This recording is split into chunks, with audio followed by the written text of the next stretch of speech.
Crianza respetuosa o crianza positiva es un término que se escucha mucho actualmente y hay muchos mitos a su alrededor, ¿no? Para entender bien el tema y poder aplicarlo adecuadamente está con nosotros Cristel, que ella es experta en crianza positiva. También la pueden ubicar como crianza psicopositiva. Psicocrianza positiva. Psicocrianza positiva sí. En Instagram. ¿Cómo estás, Cristel? Bienvenida. Muy bien, muchas gracias, Montse, por la invitación. Oye, a ver, este tema siento que a muchas mamás de la vieja generación les causa como un poco de estrés. ¿Qué es la crianza respetuosa o positiva? Mira, creo que causa como estrés o conflicto porque es algo que ha tenido mucho auge y sí. Recientemente se ha hablado mucho y sobre todo en redes sociales como que la información llega en un segundo. Pero en realidad yo siempre les digo, por ejemplo, a las familias que se acercan conmigo para talleres o consulta, que la crianza respetuosa es algo que ha existido siempre. Okay. Digamos que en la psicología existen distintas maneras de abordaje de las conductas de los niños. Y obviamente eso lo sabemos los psicólogos porque normalmente los papás tienen la idea, ¿no? De que si un niño tiene un problema, se va con el psicólogo para que lo ayude, ¿no? O lo cure un poco de lo que tiene. Entonces, pues básicamente lo que sucedía en este tema es que surgieron estilos de crianza. Y dentro de esos estilos de crianza estaban los que no se recomendaban, como el autoritario, que es básicamente la crianza tradicional que todo el mundo conocemos. Porque yo lo digo. Exacto, las nalgadas, más vale una nalgada a tiempo, ¿no? Una corrección antes de que te brinque el niño, etcétera. Pero también un estilo de crianza permisivo, que es como no me importa, lo que tú quieras está bien. Si no te quieres bañar, pues no te bañes. El sucio vas a ser tú, ¿no? O sea, esa es la parte permisiva. Y hay uno negligente que se da más en los casos, por ejemplo, de niños en donde sus padres incluso no tienen presencia. Por ejemplo, cuando hay papás alcohólicos o violencia intrafamiliar, o a lo mejor los dejaron, ¿no? O simplemente no están en su vida. Entonces, ese es el estilo de crianza negligente. Y está el otro que es el estilo democrático, que es el único de los 4 que se recomienda. O sea, este es vigente desde hace añísimos, cuando la psicología empezaba. Entonces fue ahí donde la crianza respetuosa empieza a tomar más fuerza, porque tristemente las organizaciones que se encargan de toda esta parte de la crianza de los niños, como la OMS, la UNICEF, el DIF aquí en México, son los que dicen, no, espérame, hay muchos índices de violencia y esto no está bien. O sea, tiene que pararse de alguna manera y con algunos principios o con alguna estrategia que nos demuestre el por qué este maltrato infantil es malo. Y entonces ahí empiezan a surgir del estilo de crianza democrático, que es la crianza respetuosa, los métodos de abordaje como la disciplina positiva. Okay. Y entonces ahí empiezan a surgir, digamos, como distintas corrientes, distintos especialistas que dicen, yo propongo esto, y esto es disciplina positiva. Entonces, ¿cómo se abordan? Por eso ahorita ya tiene un auge muy grande, pero en realidad la base, pues, tiene muchos años. Ok, y se malcree que la crianza positiva o respetuosa, sí es lo mismo, ¿no? Crianza positiva y respetuosa. Vamos. Sí, digamos que crianza respetuosa hay que verlo como el modo de criar, o sea, así. Y la disciplina positiva es como hablar de cómo ejercer disciplina, que no es lo mismo que ser autoritario, ejercer disciplina en los niños de forma positiva hacia los niños. No se habla de buenos padres o de malos padres, sino más bien que el impacto que se tiene en la crianza sea positiva. O sea, por eso hay un poquito... hay que desmenuzarlo. Ajá, por eso hay un poquito de diferencia nada más. Y en realidad, por ejemplo, si tú buscas certificados, hay certificaciones de disciplina positiva, que ya es la metodología en cómo se aplica la crianza respetuosa. Okay. Es casi muy similar, pero un poquito diverso. En esta nueva, bueno, no nueva como mencionas tú, ¿no? Que ya tiene mucho tiempo, pero en la crianza positiva se cree, o las generaciones más grandes que nosotras creen que los niños no tienen límites. Esto no es cierto. ¿Cómo podrías explicarlo? Sí, es que se cree porque, mira, el principal paradigma... Que los dejas hacer lo que quieran, pues no. Es que fíjate, el principal paradigma de la crianza respetuosa es precisamente que tú respetes al niño como quisieras que te respete, ¿no? Porque un niño no puede aprender a respetar a sus papás en un ambiente en donde a él lo humillan, lo amenazan, lo violentan o lo castigan. Evidentemente no.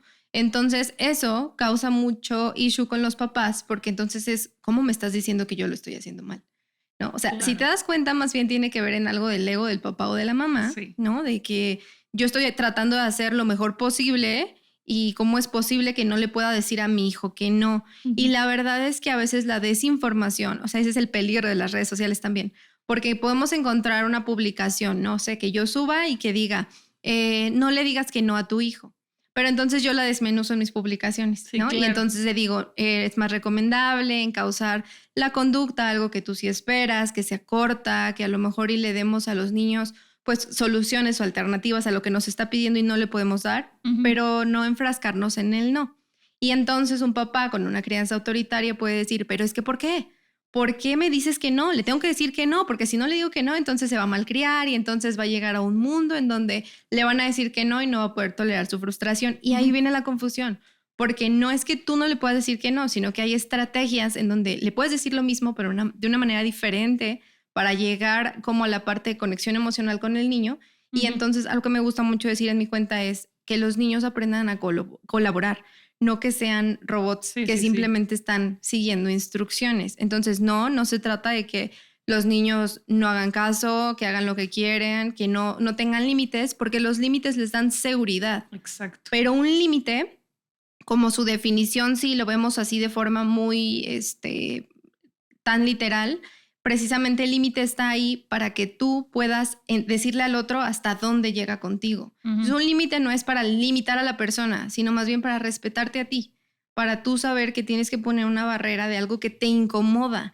Y Ok. entonces, ni modo, el límite se le tiene que poner a los niños, porque aunque tu hijo te esté abrazando demasiado, si te jale el cabello, pues Sí, no sí, es sí, sí, correcto sí, sí. y te duele. Ujú. Entonces pones el límite para respetar tu persona, pero también puedes enseñarle a los niños a poner límites precisamente para que ellos empiecen a respetar. Entonces, por eso los límites tienen que existir, porque si no, tampoco los niños aprenderían a autolimitarse o a limitar a otros cuando alguien pues les haga algo que no quiere. Claro que es muy importante, sobre todo a esa edad, que si no conocen o no tienen esos límites, como todavía no tienen el control total de su cuerpo, pueden lastimar a alguien, ¿no? Y yo lo digo personalmente porque mi hijo, mis amigos de broma dicen que es un bebé vikingo, porque es muy grande y tiene mucha fuerza. Entonces de repente quiere abrazar a alguien o algo y te empuja. Entonces pues yo como adulto digo, entiendo, ok, pero a lo mejor a otra persona que no le gusta que la abracen, otro niño, y si encima es con tanta fuerza, pues mi hijo tiene que entender que no a todo el mundo le gusta que lo abracen, ¿no? A mí, pues que me abrace con amor y con fuerza, pues está bien, pero soy su mamá, ¿no? Es muy diferente. Sí, pero fíjate que, por ejemplo, ahí, incluso a nosotros como mamás, podemos hacer como una diferencia en esos escenarios de Ujú. práctica diaria, porque en el ejemplo que dices, ¿no? Viene mi niño y me abraza y me jala, pero Ujú. de repente me jaló el arete El y ya arete. se me atoró, ¿no? Entonces le tengo que decir, Claro. ahí aplica el no siempre le digas no, sino puedes decirle, oye, acércate con cuidado, ¿no?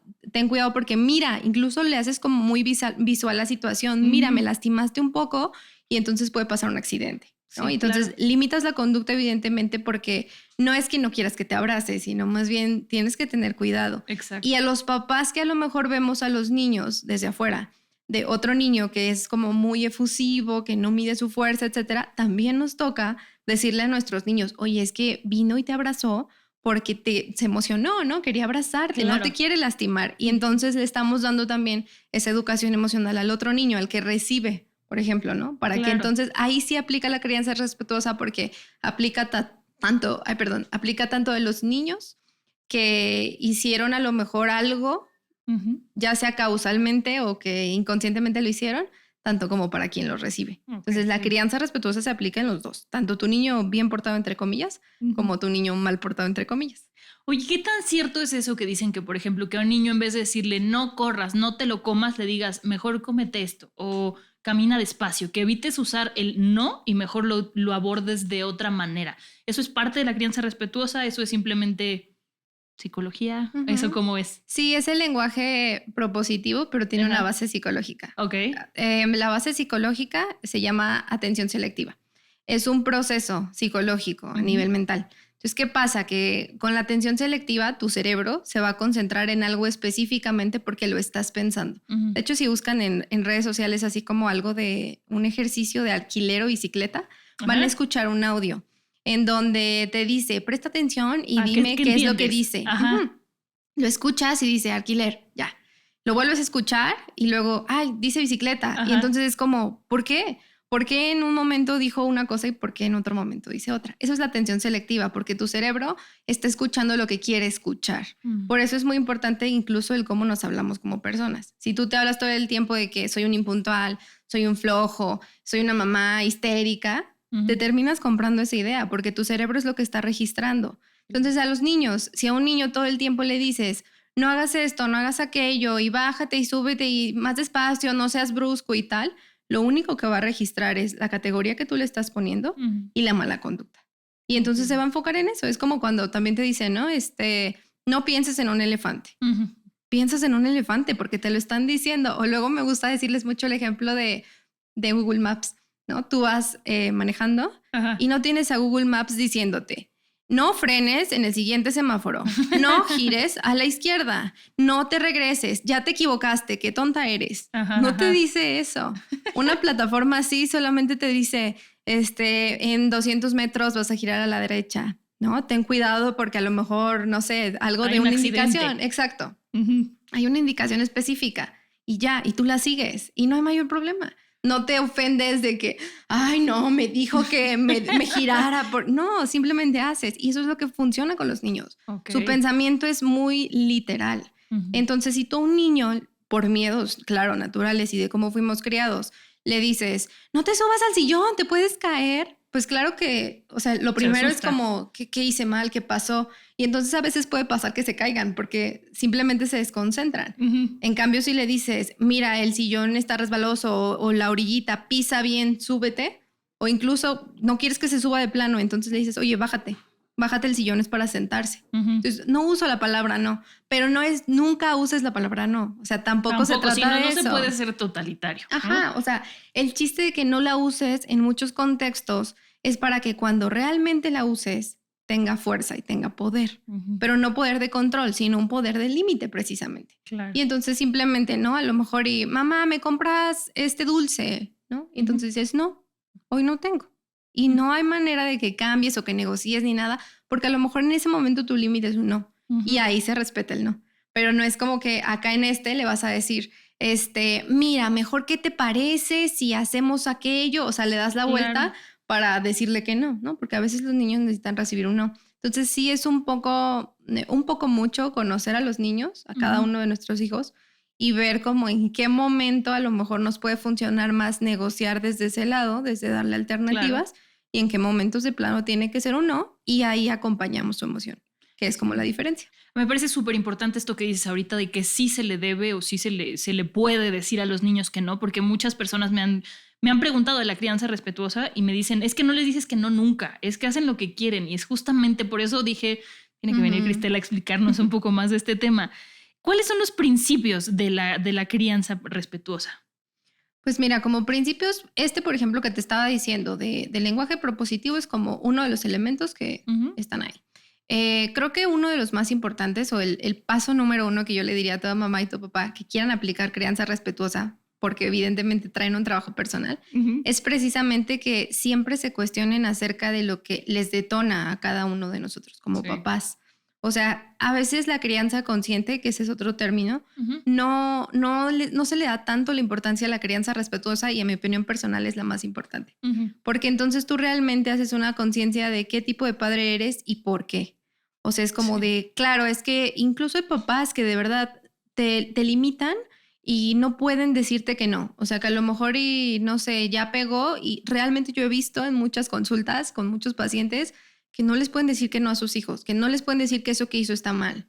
Pero eso no es que esté mal en los papás porque ellos son unas malas personas que no saben poner límites, sino porque muy seguramente ellos traen una crianza que les hace ser así. Entonces, ya sea que sean papás, por ejemplo, que perfecto, nunca los limitaron y aprendieron lo mismo, o por el contrario, papás que tuvieron, ¿no? Como mano dura y que no podían hablar y que casi de que me estás mirando a los ojos, mira hacia abajo porque a mí me respetas, etcétera.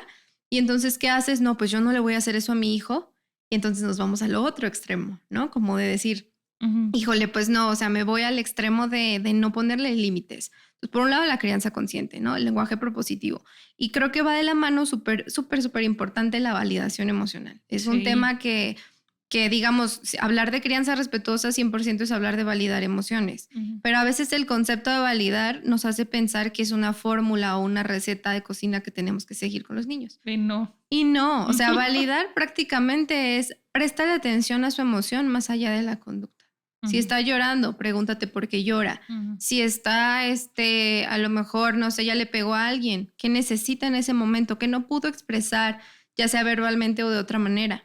Y entonces ahí es en donde vas haciendo la parte de la validación emocional, que sí tiene que ver con nombrar la emoción que estás sintiendo, pero no todo el tiempo la tienes que nombrar. Que Sí, eso claro. también yo he visto mucho, Ajá. que se cree que validar emociones es la típica frase, ¿no? De que estás enojado, mi amor. Yo entiendo que estás enojado y estoy aquí para acompañarte. Ajá. Suena a cuento. Sí, sí, sí. Y muchas mamás te dicen, es que no, o sea, yo lo aplico y mi hijo se enoja más y me grita más. Y es que ahí entra donde no es todo una fórmula para todos los niños. Claro. Porque entonces dices, no, es que aunque sea validación, no quiere decir que siempre vas a decirle, estás enojado. Sí, A no. lo mejor solo haces una conciencia corporal y le dices, mira, tus puños están cerrados. Y ya eso lo desconectó tantito del nivel del berrinche, ¿no? Entonces se miró las manos y es como que, ok, y ya puedes decir, estás enojado. Ujú. O a lo mejor le dices, tú quieres seguir jugando aquí, ¿verdad? O sea, yo siempre les recomiendo más bien empezar describiendo lo que está pasando o describiendo la conducta, ¿no? Ok. Tú ya te quieres ir de la resbaladilla, ¿verdad? Tú quieres seguir jugando aquí en la resbaladilla. Tú querías ese balón de tu compañerito, ¿verdad? Tú me extrañaste a mí, porque a veces te lloran mucho porque no estás, ¿no? Como mamá o papá. Entonces le describes la conducta y entonces sí en adelante le describes la emoción y ya le dices, ¿no? Como que sentiste tal cosa, pero yo estoy acá y ya luego vienen las alternativas, que ahí tiene que ver con, ahora sí, ¿qué hago para que mi hijo aprenda a manejar su conducta? Pero eso tiene que ver el proceso de educación emocional y eso luego me dicen, oye, pero ¿cómo le hago, no? ¿Cómo le hago para que mi hijo aprenda educación emocional?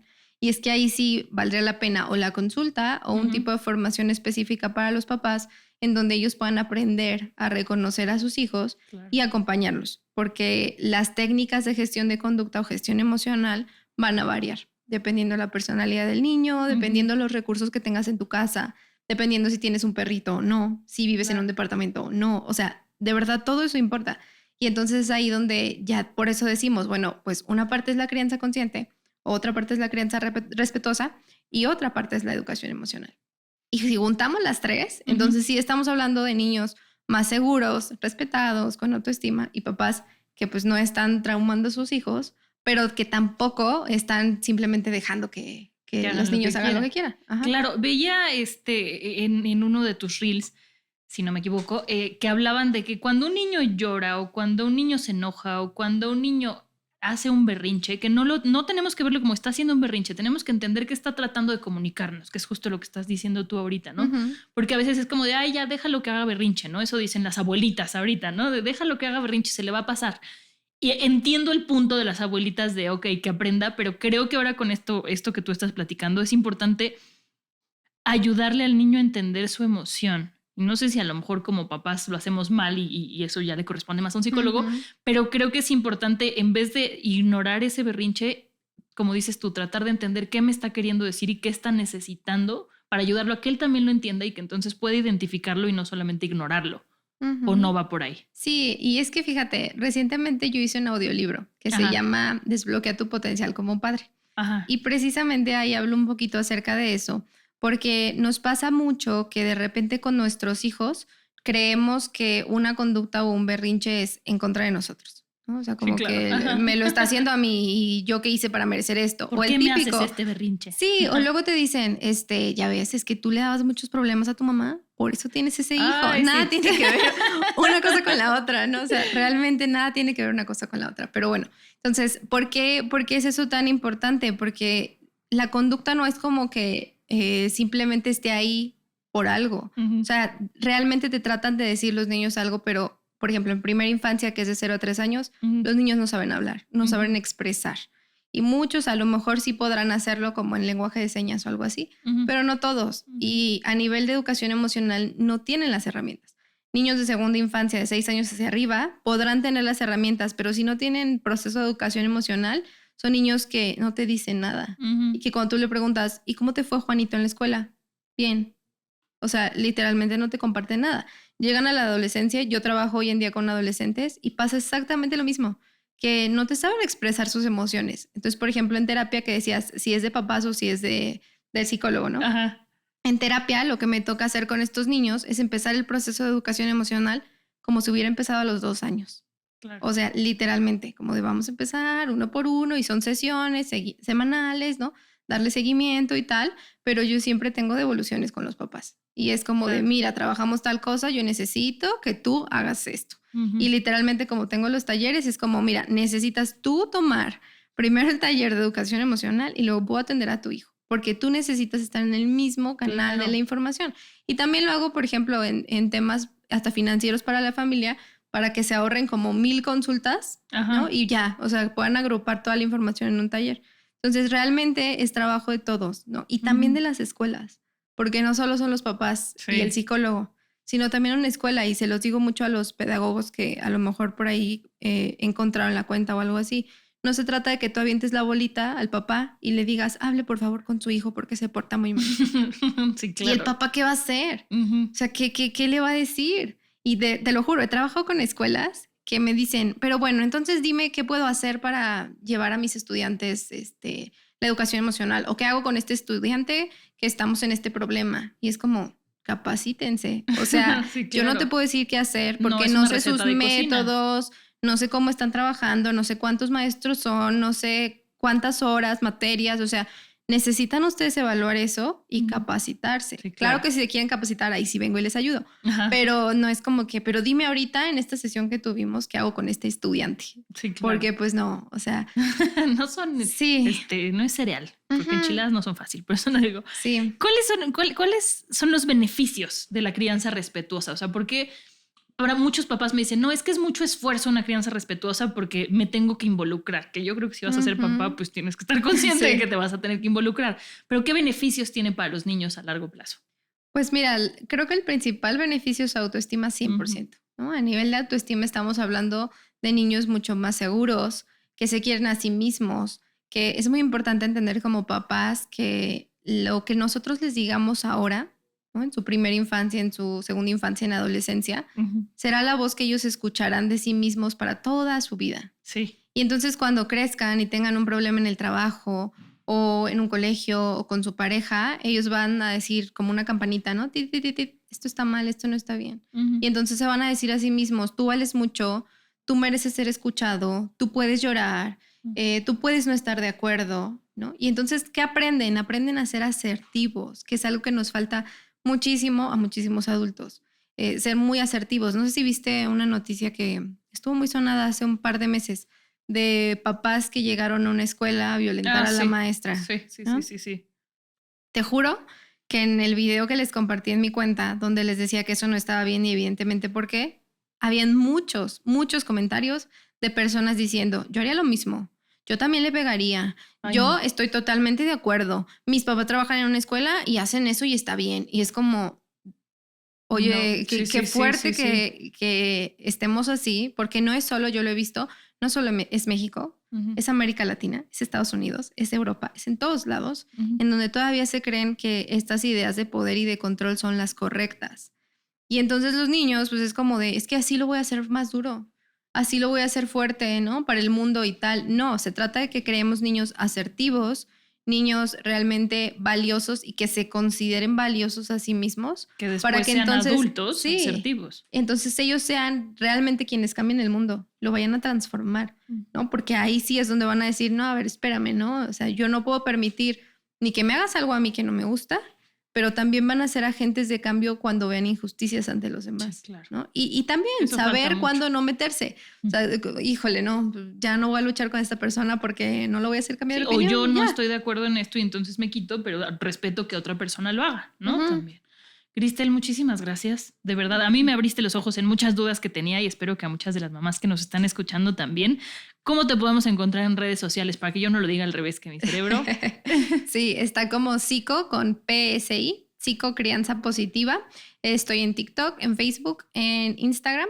Y también ahí en Instagram pueden acceder a un link en donde vienen como información, ¿no? De recursos que están disponibles gratuitos, talleres, pues toda la información. En realidad luego subo muchos lives o publicaciones y así que les puede ayudar a las familias, pero creo que lo más importante es que no se queden con eso, ¿no? Como que sí, claro. Siempre traten de ir más allá y que si eso les suena y consideran que es algo importante y a lo mejor hay que ajustar ciertas cosas, pues es ahí donde valdría la pena consultar, ¿no? Y no dejarlo para después porque es más fácil siempre acompañar la conducta de un niño chiquito a después, ¿no? Tener que corregir la conducta de un adolescente. O de un adulto. Sí, todavía Cuando peor. quiere criar a un niño. Exacto. Pues muchísimas gracias a ustedes. Acuérdense de suscribirse a nuestra tribu. Nos vamos a mudar de Telegram a WhatsApp. Entonces ahí les estaremos poniendo más en Telegram para que se muden con nosotras. Suscríbanse y nos escuchamos en el próximo. Adiós. Gracias. Gracias.